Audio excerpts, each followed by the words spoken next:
চাচা বাড়ি ঘর তো সাজানো কেন, হেনা কোথায়?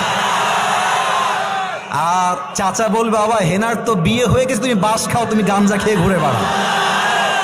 সত্য কথা কি জানেন?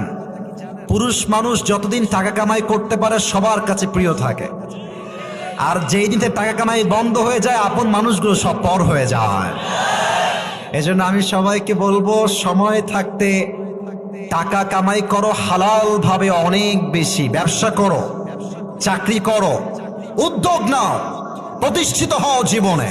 যদি মায়ের কাছে সেরা সন্তান হতে চাও, যদি বাবার কাছে সেরা সন্তান হতে চাও, যদি তুমি তোমার স্ত্রীর কাছে সেরা স্বামী হতে চাও, যদি তুমি তোমার সন্তানের কাছে সবচেয়ে প্রিয় বাবা হতে চাও, তুমি যদি বোনের কাছে সবচেয়ে প্রিয় ভাই হতে চাও, টাকা কামাই করা ছাড়া কোনো গতি নাই যুবক ভাইরা। বলো বলো বলো, এটা আমি তোমাদেরকে মন প্রাণ থেকে বলছি যুবক ভাইরা, অলওয়েজ মাথায় রাখবা। जब जेब में पैसा होता है तो पराए भी अपने हो जाते हैं, और जब जेब में पैसा नहीं होता तो अपने भी पराए हो जाते हैं। পকেট ভর্তি টাকা থাকলে ভালোবাসার মানুষের কোনো অভাব হয় না বাংলাদেশে, আর পকেট খালি হয়ে গেলে ঘরের আপন বউটাও পর হয়ে যায়। এজন্য আমি মাঝে মাঝে বলি, जब जेब में हो पैसे तो लोग पूछते हैं तुम हो कैसे, और जब तुम हो जाओगे कंगाल कोई पूछने नहीं आएगा तुम्हारा हाल। পকেট ভর্তি টাকা, বলবে হাউ আর ইউ, কেমন আছেন ভাইয়া আপনি, আর যখন পকেট খালি বলবে হু আর ইউ, তুমি কে, তোমাকে তো চিনতে পারছি না ভাই আমি।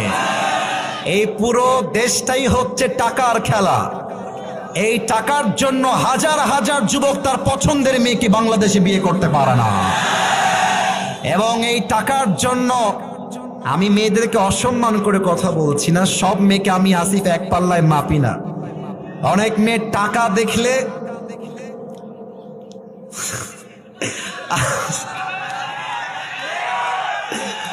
টাকা দেখলে আর সরকারি চাকরি দেখলে টাকার সঙ্গে বিয়ের পিড়িতে বসে যায় না, এমন মেয়ে তো বাংলাদেশে নাই।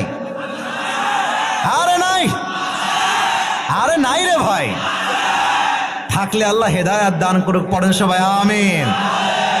এজন্য আমি বলি, পকেট শূন্য থাকা অবস্থায় যে আমাকে হালাল ভাবে বিয়ে করতে চাইবে সে তো আমার ভালোবাসা পাওয়ার যোগ্যতা রাখে, আর যে আমাকে প্রতিষ্ঠিত হওয়ার পরে চাইবে বুঝতে হবে সে আমাকে ভালোবাসে নাই, সে আমার অবস্থানকে ভালোবেসেছে। আল্লাহ যুবক ভাইদেরকে হালাল ভাবে